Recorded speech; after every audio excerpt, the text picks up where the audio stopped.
Yeah, I want a white one. Hey guys, Dillon Loomis here, and this is my wife Ashley.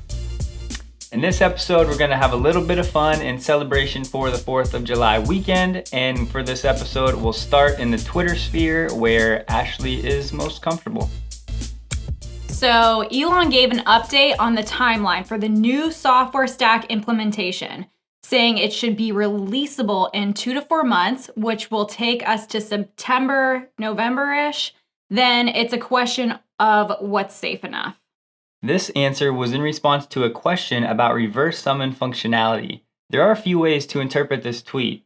A lot of functionality could refer to updates in addition to reverse summon, or just features specific to reverse summon.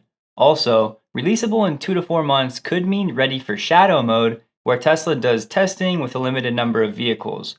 This would make sense as his follow-up implied that only a few of the functionalities safe enough will eventually make it to owners. Prior to this, in reference to the Autopilot Rewrite, Elon said it was going well and the team is kicking butt. Everything had to be rewritten, including the labeling software, so that is essentially 3D at every step.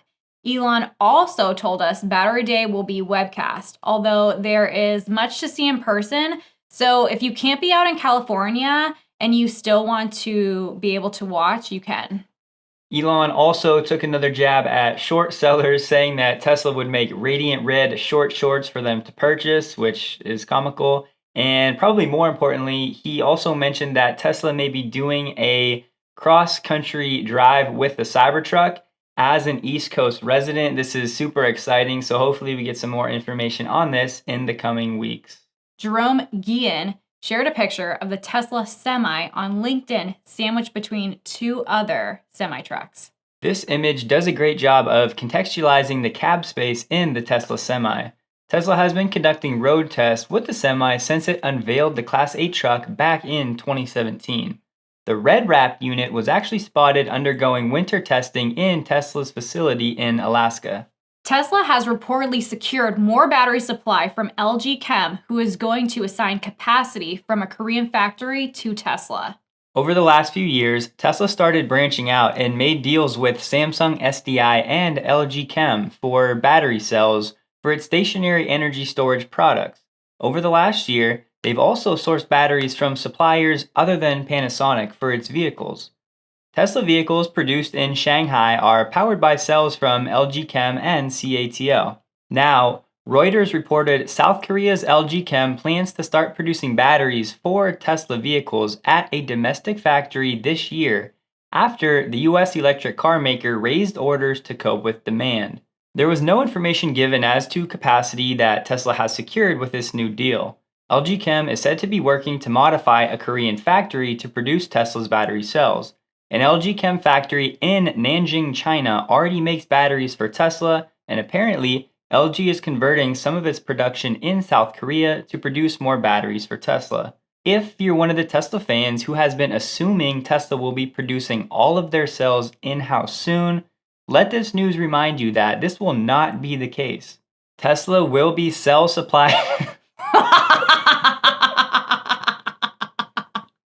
Tesla will be cell supply restrained for years, especially with the Cybertruck, Tesla Semi, and Roadster coming online here in the next few years. All while Model 3 and Model Y production is ramped globally.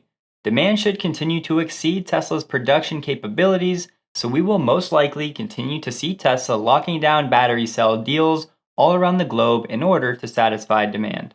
It's been confirmed that Tesla filed a patent application with CureVac on a revolutionary bioreactor for RNA for over a year, as the patent was filed in June 2019. The patent describes a problem with the current manufacturing process for RNA molecules, as it's labor-intensive and requires several different pieces of equipment. They explain how with an improved bioreactor, they can reduce costs by using less material, and they can generate far more RNA production with a higher purity profile, making the entire manufacturing process more robust and reliable, reducing human error.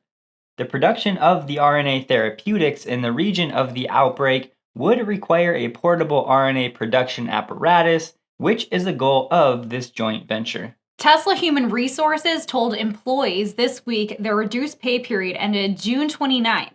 Tesla had cut salaried employees' pay by 10 to 30% in mid-April due to shutdowns. A Reddit user shared a picture of his neighbor's car, an original Tesla Roadster in bright orange. I wanted to share this because I thought the first comment was hilarious.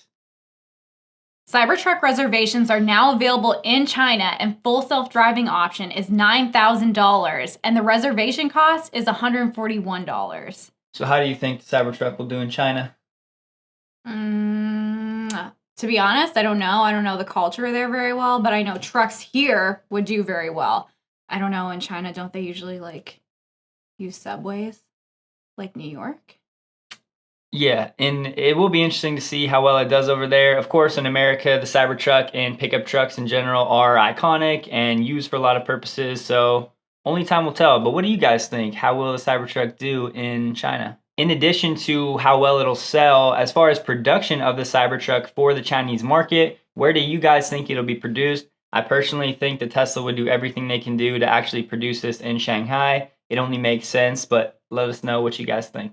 It's becoming more clear that it'll be difficult for traditional automakers to compete with Tesla, let alone challenge them, as the demand for Teslas continues to outpace the broader industry.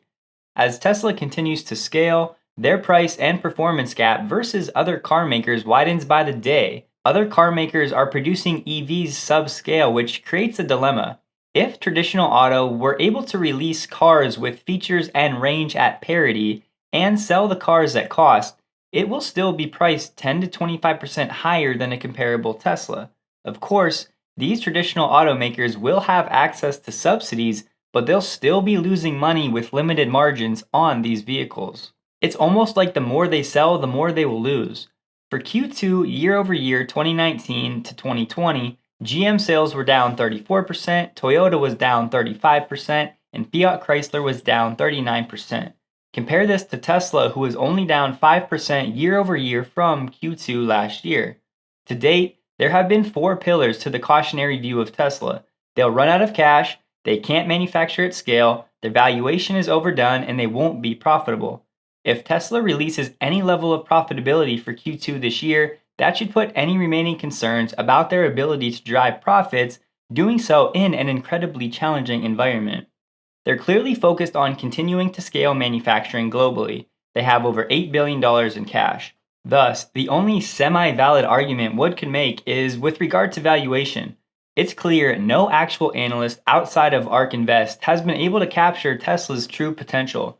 The Wall Street analysts are too focused on historical numbers and valuing Tesla like a car company when we all know they're much more than that. All this to say, the second half of this year is going to be so much fun, and today, with 4th of July on deck for the weekend, we are celebrating Tesla, one of the most American companies out there. Alright guys, so if you're still here, thank you for watching this episode. As always, before I wrap it up, I'm going to give Ashley a chance to say whatever she wants to you guys. Okay, so thanks for letting me be on here. I hope this wasn't too painful to watch. And I also want to say thank you so much to all our Patreon supporters. It definitely really helps us out. I know Dillon is up. I mean, geez, sometimes at 2 a.m.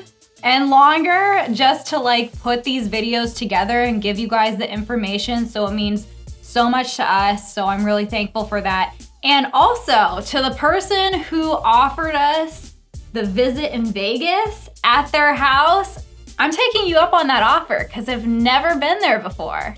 And besides that, like I said, hope it wasn't too painful to watch. So yeah guys, we hope that you have an excellent weekend. Let us know about these Friday fun news segments where we'll both be on here and it'll be a little bit less formal. But either way, like I said, stay safe this weekend, and yeah, we'll see you guys next week.